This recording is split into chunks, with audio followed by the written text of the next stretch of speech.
It's so good to see so many people here, some of you new faces. So welcome to World of Wildlife. My name is Dr. Sarah Pye, and I'm your host today. I host this gathering every month together with Dr. Wong Soo Tee, who in my tiles is in that direction. It's a bit of a Brady Bunch look here, and he's right there waving at you. Dr. Wong Soo Tee is based in Borneo, and we host this together because we started this basically in COVID, or just before COVID, I believe, with the idea of connecting people who are wildlife lovers around the world who are feeling that lack of connection. I write books about wildlife, and all the books I've written so far are about this man. So it's lovely that we can actually do this together. I'm going to share my screen, and the way this gathering each works every single month is I'll give you a bit of an update on what I've been doing for the last month. Then I'll pass over to Wong, and he'll give us a bit of an update on what's going on in Borneo, specifically with the Bornean sun bears that he has devoted his life to protecting. And then we'll pass over to our guest speaker. Our guest speakers this time, we have David and Linda, who are that way in my tile. And we'll hear all about an Australian marsupial called koalas. For those of you who don't live in Australia, they're a bit unique for you. For us, they're unique too, especially since they're listed as endangered in some parts of this country. So we'll be hearing all about those today. Let me start with my update. So I'm going to share my screen. These are the books that I write for those of you who are new to World of Wildlife. The first book there, the black one, is Saving Sun Bears, which is the biography of Dr. Wong Soo Tee, the person next to me. It took me 4 years to write this book, but it was the accumulation of a few years of work. So I first met Wong in 2012. In Borneo, and I was captivated by his charisma and his commitment to saving sun bears from extinction. That led me to do all sorts of projects with Wong through the University of the Sunshine Coast where I work, but also independently as well. So with some students, we created an adoption program for sun bears, which helps raise money. But in 2016, I asked Wong if I could write his story. That was the result, and it also came with a doctorate. So I did a Doctor of Creative Arts degree, so a thesis and the black book there. But once we'd finished that, Wong and I chatted a bit more and realized that the importance of connecting the next generation with conservation and with all his amazing stories about different species in the jungles of Borneo. So that has resulted in those 6 children's books that you see there, which are getting the word out for Wong, helping him raise awareness about his species and also about the Bornean jungle in general. What I do now is I go into schools and I do workshops around those books. So each book has experiments in them, as well as informational facts about the species and a nonfiction story about Wong. So I do workshops around those. Oh, hang on. And with those workshops, I've done a few this month, but I'll tell you a little bit about that first. We do have a celebration. We have a celebration for the 99th birthday of this man who Wong has spent time with.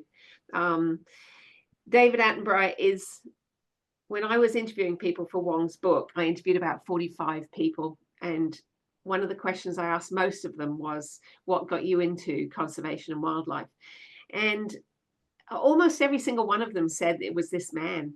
So we owe a lot in the conservation of our planet to David Attenborough, and I'd like to acknowledge that he's 99 this year. Incredible man, and I think we all probably agree with that. So happy birthday, Sir David. Some of the things I've been doing this month. One is launched a new teacher resource that goes along with the Wildlife Wong and the Sun Bear book. This teacher resource includes 26 pages of classroom resources that teachers can use to go along with that book and integrate this book into their classroom. It's available on my website in my shop, and you can just see that link there if anyone is interested in having a look or sharing that link with teachers you know, because we really want to spread the word of conservation, and that's one way to do it. Other things I've been doing, I was presenting at the Planting Festival at the Woodfordia Folk Festival site in Queensland on last last Sunday. I did a talk called Trees for Life, and we integrated stories about trees to the importance of trees. It went really well, and I got a lot of good connections there, which will hopefully improve the reach of some of our messages as well. What else? Worrell View State School, tiny little state school next to Ipswich in Queensland. It has 26 students in it. I spent a day at Worrell Street State School last week, engaging the kids in conservation through workshops. It was absolute delight. Enjoyed that a great deal. And I've done a book signing at Annie's Bookshop in Perigian this week, engaging some young people with the books through my friend Pongo, my puppet. If anyone hasn't met Pongo yet, hopefully you'll get to sometime in the future. There's one more thing that I want to talk to you about with my update before I pass on, and that is what's coming up next. So I did touch a little bit on Curious Kai Asks Why, which is my next book. It will be launched in the next few months, and you can see an incredibly beautiful sketch there that's created by Sandra Severini, who is here today. So Sandra's going to share some more about her process in another month and talk to you about how she illustrates children's books. But I wanted to just give you a little bit of sneak peek into one of her incredible sketches that will be in this book. So yeah, let's give Sandra a huge round of applause for some incredible sketching. She's a well-known illustrator for children's books and an award-winning one as well. So I'm very, very grateful that she's agreed to do this project. Well, then the next part of the proceedings is to pass on to my friend, someone I admire very greatly, is Dr. Wong Suu-Ti, who's going to give us an update on what's happening in Borneo. Now, Wong, I do have a couple of slides. Do you want me to put them up, or do you want... Sure. Yeah, please do. Okay, awesome. Yeah, hi everybody. Some familiar faces and some not so familiar faces.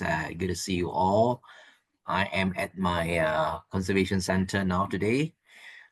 Took a 6 o'clock flight from Kota Kinabalu to back here to Sanakan.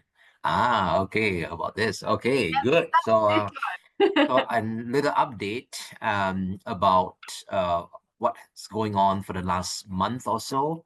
And since Sarah put out these slides, and I want to show you, this is the 2 new displays that we have at the Borneo Sampai Conservation Center. And I want to especially thank the curators or the artists who helped us to create these 2 amazing pieces and trying to tell people about the roles that the sun bear play in the forest. Woon Bing, can you wave at everybody? So Woon Bing is... Yeah, Woon Bing is an artist based in Kuala Lumpur, and right now he's teaching in a local art college. And then so he is also the person who helped us, create a series of signboards at our sun bears. And it was just like Sarah, he did it for his master project. So it's a win-win-win situation for everybody. And then these 2 pieces about forest engineers is I think it's a masterpiece, because it's interactions. People can go and roll and see what kind of animals would benefit from the activities that the sun bears after digging on the tree cavities for the honey, and then the cavity are being used by, say, hornbill, flying squirrels, and owl nests, and so on. And then yes, with that the pink table in the middle of the sun bear, how does that work? Okay, so the pink table is actually trying to show sun bear as a forest planter. And then the pink table, if you look on top of it, is a series of fruits, wild fruits in the forest with their names, with their local name and scientific names, and the picture of the fruits.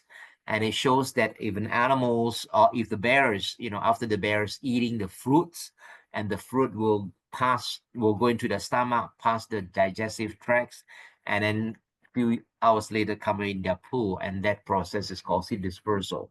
So that makes people, more easy to understand on the roles of the sun bear play in the forest. They they plant trees in the forest by eating the fruits, ingest the seeds, and the seed come out in their pool. It's Yeah, beautiful. so Well done, it's Woodbeck, absolutely beautiful. isn't it? And yeah, I absolutely. And then do you have another set of pictures that do. would be? Yeah, all right. Big Okay, so other yeah, things big to talk day. Yeah, so last week on the 3rd and the 4th, we did pre-international Sun Bear Days and Earth Day celebrations in Lokawi Zoo. So for those of you who do not know, since 2015, we have been celebrating the International Sun Bear Day on May 16. May 16, 2015 is the day where we released our very first rehabilitated bears called Nathalie back into the wild, and then we want to commemorate that day as a very special day. Is the days that give hope for sun bear conservation and sun bear rehabilitations, the work that we do over here. And then since then, we have been using this. We are the one who promote the celebrations, let ask people to celebrate sun bear days on May 16. And in Malaysia, that May 16 also is a Teachers' Day. And then also is my birthday as well. So we celebrate 3 events on one day. So which is is coming up on another 6 more days. So about. I will be doing a live virtual tour on that day, and then being live on our Facebook, on BSBC Facebook, or my Facebook. So stay tuned and check that out. So And even then in Borneo, Wong, how can we actually be part of it? Is it through your Facebook, or is there any other way to be part of International Sun Bear Day? yeah, so through Facebook, well, just you can view our, the story. I do a virtual tour, and then we will showcase our events with the students all day long and things like that, and then take part.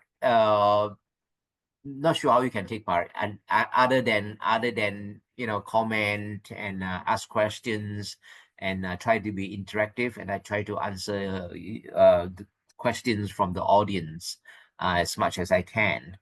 And then and then there's a series of, like, say for example, the Sun Bear art painting competitions Yeah. that we ask the world to participate, and then check out the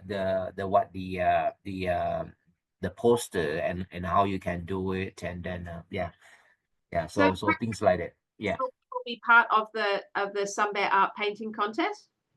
the what? Can international people be part of this contest? Yes. Yeah. So you just send the pictures, and then read through the procedures, and Okay. then and you send us a picture of your painting. Yeah. And then here at our center, we already have about close to 100 participants from Noichi Zoo from Japan. And Oh, then wow. they did a painting contest as well. Some of them are very, very pretty, and then we are going to announce the winners during the International Sun Bear Day. Yeah. Oh, that's exciting. And then last weekend, we also have our pre-International Sun Bear Day celebration at our center, where we have the local schools and the local college to help us to do a series of face painting and all kind of activities happening. So it kind of build up the momentums to May 16. Hopefully, it will be another days where we can spread the words about sun bears across the world. Yeah. Mhm. Well Yeah. done. Hmm. You're ramping up to this really big event which happens every year, and we're pleased that you could still come even though you've got a lot on, Wong. But I know there's other things happening at the center too, because you still have to look after all the rescued bears. You still have Exactly. you still have to look after the satellite center at Tarbin. So I know we've got a lot of new faces here. Do you want to give us a little bit of a rundown on what you do on a daily basis, perhaps? Oh, okay. My day is actually quite busy, and then I did travel a lot. Like just this week, I went to Taiwan on Sunday, and then I give talks on Monday, Tuesday, and Wednesday. 3 continuous days speaking at 2 university and 1 public talk, organized by the national parks and also the local NGO called Wild One. And right now, because in Taiwan there has been issues, human bear conflict issue, where the Formosan black bears has been killed, has been injured. So it's a big topic about human bear conflict. And then so we try to share my personal experiences with the Taiwanese audience, and then and see what what can they do about this issue. And of course, see other people's work on other bear species would have two ways learning for bear management. So right now, it's beside the bear conservations, bear management is also something that the authorities and the local public need to aware and knows about it. Yeah. Well, because I mean, some bears look so cute, don't they? And people generally don't realize outside of Borneo how potentially dangerous. Yeah, and I think because things are changing right now. Right now, because compared to in the past, forest is vast, human population is low, wildlife population is high. And then right now it's the other way around. The remaining wildlife have very little space to thrive, to survive, and then it's just a matter of time. They have no choice but to encroach on humans' agricultural land, for example, humans' private land, for example, and then it creates conflict. And then sometimes casualties happen, sometimes people's properties happen, and then most of the times animals' life being lost. And then so how to come out with a good solution? There's no silver bullets. Every cases, every situations are unique, so we need to examine or learn and use our past experience to come up with the best solution as much as possible. And of course, scientific based um, um, decision making is extremely important so that we don't make mistakes So over and over again. Yeah. I think that applies everywhere, doesn't it? We need to base all our decisions on good science. Yeah. Yeah. Yeah. Do we have questions for Wong about the bears and Borneo? Hi, Dr. Wong. Hi. Is the are we still getting satellite info from Itam? Yes, the last time we got is on the 22nd of April. So since then we have not have anything. So we are still waiting. Yeah, Okay, so yeah. just to fill everybody in who's not So finger crossed. Yeah. Itam was a rescue bear that was released. What day were you release Itam?